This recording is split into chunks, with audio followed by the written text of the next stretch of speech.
Hi friends, welcome to Blessy బంగారం.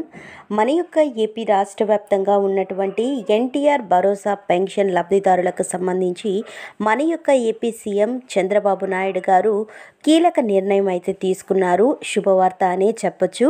So దీనికి సంబంధించిన పూర్తి సమాచారం నేను మీకు తెలియజేస్తాను. మన ఛానల్ని మొదటిసారి చూస్తున్నట్లయితే ప్లీజ్ సబ్స్క్రైబ్ అవర్ ఛానల్. పక్కనే ఉన్న బెల్ ఐకాన్ని ట్యాప్ చేయండి. ఆల్ ఇన్ ఆప్షన్ని యాక్టివేట్ చేసుకోండి.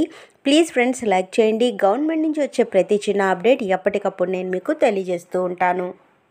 పింఛన్లపై కీలక నిర్ణయం తీసుకున్న చంద్రబాబు ప్రభుత్వం. సామాజిక పింఛన్ల లబ్ధిదారులకు గుడ్ న్యూస్.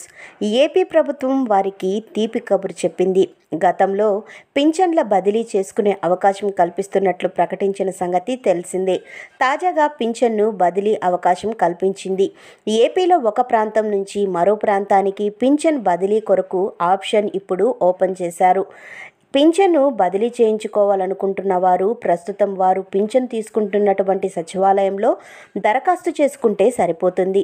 పింఛన్ బదిలీకి దరఖాస్తుతో పాటుగా పింఛన్ ఐడి, ఏ ప్రాంతానికి బదిలీ చేయాలనుకుంటున్నారో ఆ ప్రాంతానికి సంబంధించిన జిల్లా, మండలం, సచివాలయం పేరు అవసరం ఉంటుంది. ఆధార్ కార్డు జెరాక్స్ కూడా అందజేయాల్సి ఉంటుంది. సామాజిక పింఛన్ల వెబ్సైట్లో ప్రభుత్వం బదిలీ ఆప్షన్ను ఇచ్చింది. స్వగ్రామాలకు రాలేని వారు తాము ఉండే ప్రాంతానికి బదిలీ చేయించుకుంటే పింఛన్లు పంపిణీ శాతం మరింత పెరిగేందుకు దోహదపడుతుందని ప్రభుత్వం భావిస్తోంది. ఈ ఆప్షన్ ప్రతి నెల ఉంటుంది. దీనిని సద్వినియోగం చేసుకోవాలని అధికారులు సూచిస్తున్నారు.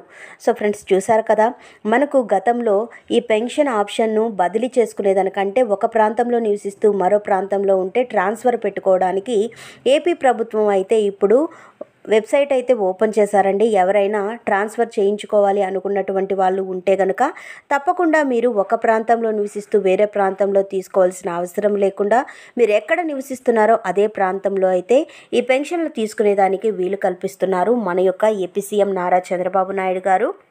సో మీరు ఈ ట్రాన్స్ఫర్ ఆప్షన్ మీరు పెట్టుకోవాలి అంటే కనుక మీకు కావాల్సిన డాక్యుమెంట్స్ ఏంటి, వివరాలు నేను చెప్తాను. సో మనం ట్రాన్స్ఫర్ పెట్టుకోవాలి అనుకుంటే ట్రాన్స్ఫర్ బదిలీకి సంబంధించినటువంటి దరఖాస్తు ఒకటి పెట్టుకుంటాం కదా, దానితో పాటుగా మన యొక్క పింఛన్ ఐడి నంబర్ అనేది ఇవ్వాలి. అలాగే మీరు ఏ ప్రాంతానికి బదిలీ చేయాలనుకుంటున్నారో అంటే మీరు ఎక్కడ నివసిస్తూ ఉన్నారో అక్కడ ఆ ప్రాంతానికి సంబంధించిన జిల్లా పేరు, మండలం పేరు, సచివాలయం యొక్క పేరు కూడా మనం ఇవ్వాలి. అలాగే దీనితో పాటుగా మన యొక్క ఆధార్ కార్డు జిరాక్స్ కూడా అందజేయాల్సి ఉంటుంది. సో ఇవన్నీ ఇచ్చినట్లయితే మీరు ఉన్నటువంటి ప్రాంతంలోకే మన యొక్క పెన్షన్లు అనేది పంపిణీ అయితే చేయడానికి అంటే ట్రాన్స్ఫర్ అయితే చేయడానికి మీరు అక్కడే పెన్షన్ తీసుకునేదానికి వీలుగా మన యొక్క ప్రభుత్వం వారు వెసులుబాటు కల్పించారు. అలాగే చాలామందికి బోగస్ పెన్షన్లు ఏరివేత. మరోవైపు పింఛన్ లబ్ధిదారులపై కత్తి వేలాడుతోంది. చాలామంది వికలాంగుల పింఛన్లు లబ్ధిదారులు ఫేక్ సర్టిఫికేట్లతో పింఛన్లు అందుకుంటున్నారన్న ఫిర్యాదులు ఉన్నాయి. రాష్ట్ర వ్యాప్తంగా 8 లక్షల మంది దివ్యాంగులకు పింఛన్లు అందుతున్నాయి. అయితే 60,000 మంది వరకు ఫేక్ సర్టిఫికేట్లతో పింఛన్లు పొందుతున్నారన్నది ప్రభుత్వం ప్రాథమికంగా నిర్ధారించినట్లు తెలుస్తోంది. వీటిపై విచారణ పూర్తి చేసి ఫేక్స్ అని తెలిసినటువంటి ప్రతి పింఛన్ను నిలిపివేస్తున్నట్లు తెలుస్తోంది. సో ఫ్రెండ్స్, చూసారు కదా, ఇదండి మనకు వచ్చినటువంటి లేటెస్ట్ అప్డేట్. మరిన్ని వివరాల కోసం, మరిన్ని అప్డేట్స్ కోసం మన బ్లెస్సీ బంగారం ఛానల్ని సబ్స్క్రైబ్ చేసుకోండి. Thank you for watching friends. Thank you.